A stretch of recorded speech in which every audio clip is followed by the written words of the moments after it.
வணக்கம். வணக்கம். கடந்த காணொளியில் கடலையும் சேர்த்து ஆட்சி செஞ்ச சோழர்களுக்கு பேர் தான் வாதிரியார்னு சொன்னீங்க. அப்படின்னா வாதிரியார் என்பது சூரியகுலமா? சூரியகுலம்னா என்ன? கொஞ்சம் தெளிவாக விளக்கம் சொல்லுங்கள். வாழும் சோழர்கள் தான் வாதிரியார். அதனால் வாதிரியார் சூரியகுலம் தான். சோழர் மரபு அப்படிங்கிறது மற்ற அரச மரபுலேருந்து மாறுபட்டது. மற்ற அரச மரபுலெல்லாம் ஒரு ராஜா இறந்த பின்பு அவரோட மூத்த மகன் ராஜாவாகுவார். அவருக்கு பையன் இல்லை அப்படின்னா பெண்ணை கூட ராணியாக்குவாங்க. ஆனால் சோழர் மரபில் இது எதுவுமே கிடையாது. ஒரு ராஜாவாக இருக்கும்போதே அவருக்கு இணையரசன் ஒருத்தனை உருவாக்கிடுவார். அந்த இணையரசனாக வரவரும் கண்டிப்பாக திருமணமானவராக தான் இருக்கணும். அதனால தான் ஒரு ராஜாவாக இணையரசனை உருவாக்கும்போது அவருக்கு திருமணமாகாத பிள்ளை இல்லை அப்படின்னா தம்பியை இணையரசனை ஆக்குவாங்க. அதனால சோழர் மரபில் மட்டும் அண்ணனுக்கு பிறகு தம்பி ராஜாவாக மாதிரி ஒரு மரபு வரும். அதிராஜேந்திரனுக்கு திருமணமாக ஆன மகன் இல்லாததுனால தான் அவரோட குலோத்துங்கனை, அதாவது ராஜேந்திர சோழனோட பேரன் குலோத்துங்கன் மகள் வழியில் உள்ளவர் அப்படிங்கிறதுனால குலோத்துங்கனை ராஜாவாக்குனார். இப்படி வித்தியாசமான உறவு முறையை வச்சுருந்தாங்க. அதுவும் இல்லாமல் ஒரு இணையரசனை ஒரு ராஜாவுக்கு பிறகு ராஜா ஆகிறவர் கண்டிப்பாக சோழ நாட்டு பெண்ணிற்கு பிறந்த பிள்ளையாக தான் இருக்கணும் அப்படிங்கிறதுல அவங்க உறுதியாக இருந்தாங்க. மற்ற ராஜாக்கள்லாம் மூத்த மனைவியோட மகன் யாராக இருந்தாலும் ராஜா வைக்கிடுவாங்க. ஆனால் சோழர் மரபில் மட்டும் அந்த அடுத்த ராஜா வரவர் சேர நாட்டு பெண்ணிற்கு பிறந்தவராக தான் இருக்கணும் அப்படிங்கிறது அவங்களோட மரபு. விதிவிலக்கா சுந்தர சோழன் மட்டும் கீழை சாளுக்கிய ராணியோட மகன் அவர். மற்றபடி எல்லாருமே குலோத்துங்க சோழனுக்கு முன்னால் வரைக்கும் எல்லாருமே சோழ நாட்டில் பிறந்த பெண் அல்லது சேர நாட்டில் பிறந்த பெண், இவங்களை மட்டும்தான் அவங்க திருமணம் பண்ணிக்குவாங்க.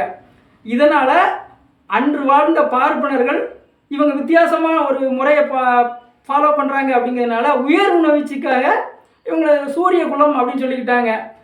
சூரியன்லேருந்து மனு தோன்றினார், மனுவிலேருந்து இசுவாக்கு தோன்றினார் அப்படின்னு இவங்களை சோழர்களை மகிழ்விக்கிறதுக்காக அப்படி ஒரு வரலாறு இவங்களுக்கு எழுதி வச்சாங்க.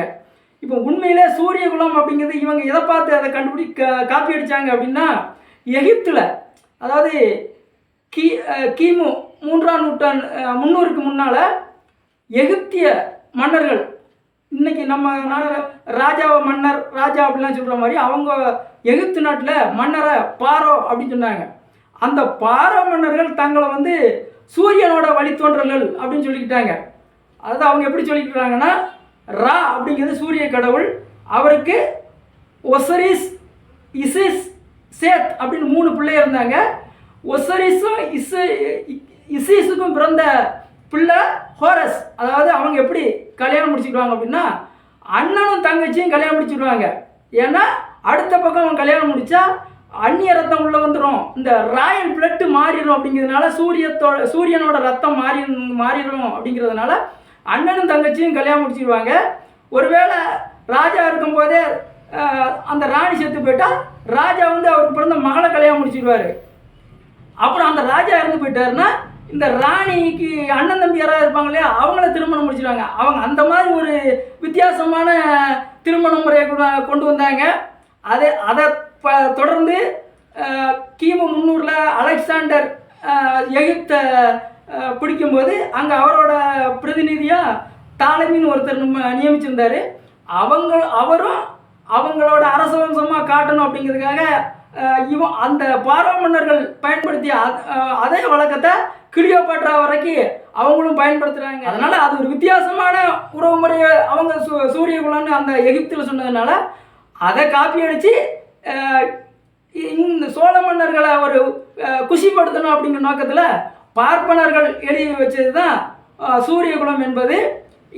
இதை சோழர் வரலாறு பற்றிய அவங்க பாரம்பரியத்தை பற்றிய இன்னும் அதிக தகவல்களை தாய்வழி சமூகம் அப்படிங்கிற தலைப்புல தொடர்ந்து பேசுவோம். நன்றி.